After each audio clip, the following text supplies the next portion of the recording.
technique. Dacayana Escrima, disarm number 4 from angle 4. So again, I'm position, so Steve now attacks. So I want to step with my left leg, block with the stick down this time.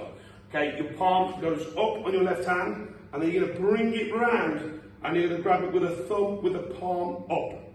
Okay, what's a common mistake here is when people try and turn the hand over. What you want is your palm facing up the ceiling and bring them into you. Okay, and then the point of your stick hits the elbow, and as this hits, obviously this would hit the elbow or this would hit the wrist. So we hit the elbow, and then that would then follow through with the 5 consecutive strikes as in previous disarms. So step, block, palm up, look, and use this as a passive technique. So as it hits, it brings it and connects it straight to the wrist. Okay, remember here, pull him in, so he's slightly off balance, and then this strike hits, same time, and then 5 consecutive strikes finishes through. So once more through with that.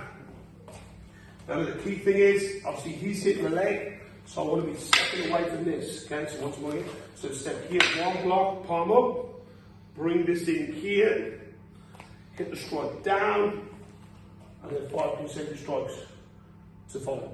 Okay, and that's the Dacayana Escrima, disarm number 4.